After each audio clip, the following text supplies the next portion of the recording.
Bon, ben, si vous nous lancez sur d'autres questions, on est encore là le soir. Hein.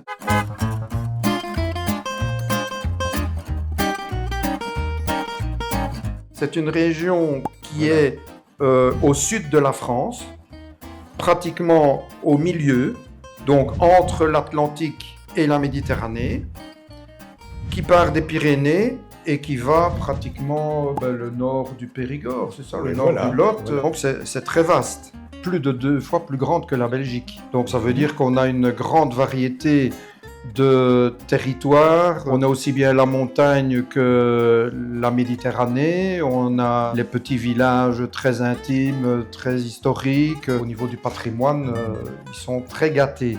Dans le Lot, par exemple, il y a plus de 1000 châteaux, je ne sais pas si vous imaginez. L'image qui me vient surtout, c'est le ciel bleu. Vous savez, en Belgique, on a souvent un ciel bas.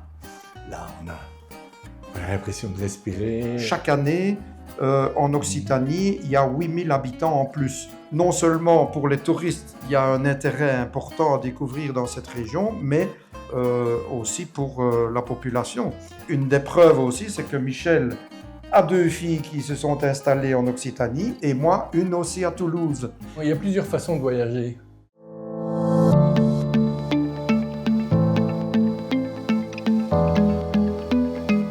Moi, je compare ce voyage-là à un grand buffet dans un restaurant et chacun y prend ce qu'il peut et ce qu'il veut.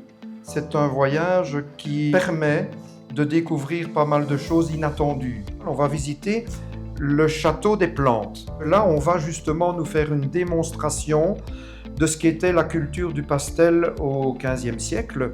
Et il y a des artisans qui ont repris aujourd'hui cette culture artisanale pour fabriquer de nouveau cette teinture qui donne le bleu pastel qui a fait la richesse de la région. Et donc là, c'est aussi une découverte très étonnante parce que dans nos régions, personne ne connaît cette culture. Et quand on voit ce qu'on fait, comment ça se passait, la richesse que ça a apporté, c'est waouh! Le côté historique a laissé encore aujourd'hui des traces, notamment surtout dans la ville de Toulouse et dans la ville d'Albi. Albi impressionne beaucoup parce qu'il y a ces constructions hors du commun. Il faut savoir que la ville est classée au patrimoine de l'UNESCO. Castres, c'est une ville, je dirais, de la taille d'Albi, qui vaut quand même la peine de découvrir parce qu'elle a encore une histoire tout à fait différente. C'est une ancienne ville d'industrie du textile. Il y a beaucoup de petites choses également à découvrir à Castres qui en fait une ville vraiment très charmante. Il y aura des moments conviviaux. On va visiter notamment le petit village de Lautrec. Vraiment tranquille, un petit village qui fait partie des plus beaux villages de France. Une place avec les halles centrales pour le marché, petite église, aussi quelques boutiques tournées vers le pastel. Tout à fait à l'opposé de la visite de la ville de Toulouse que nous ferons aussi. À Toulouse, c'est la grande ville, la ville rose. J'ai toujours le même sentiment quand j'y vais. Je me dis, il faut déjà repartir. J'ai envie d'y rester. C'est difficile de me décrocher de cette ville très vivante, très animée, très jeune. Carcassonne, je dirais que c'est un peu une légende, une présentation de la vie du Moyen-Âge.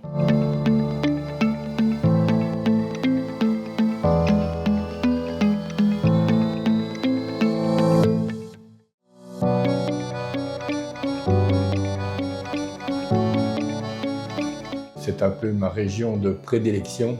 Le voyage est à la fois à cheval sur la partie Nouvelle-Aquitaine et l'Occitanie. De Rocamadour, c'est un lieu de pèlerinage très ancien.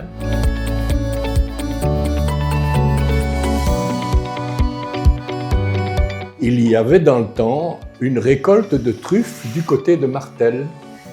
Et d'où le nom du truffadou, le fameux petit train qui transportait donc les truffes que les habitants récoltaient. On a essayé pendant le voyage de mélanger des aspects culturels, visite de château, la ville de Sarlat, la ville de style Renaissance, la ville préservée, et la partie folklorique aussi. On a allié aussi, on va visiter un vieux moulin, un moulin cistercien. Et la petite prune? Et la petite prune pour finir la visite. Et alors là, ça c'est magnifique, c'est très très très agréable. Pour éviter la monotonie du retour en une seule étape, on a pensé passer par le château de Valençay. Et puis alors on termine même par la visite de la ville d'Orléans.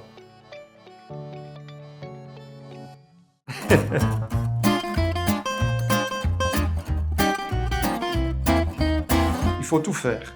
L'un n'empêche pas l'autre, on peut en faire un cette année et l'autre l'an prochain. Exactement. Parce qu'ils se complètent vraiment. Si vous voulez absolument faire un voyage où vous allez manger du cassoulet, ben, il vaut mieux aller dans le sud de l'Occitanie.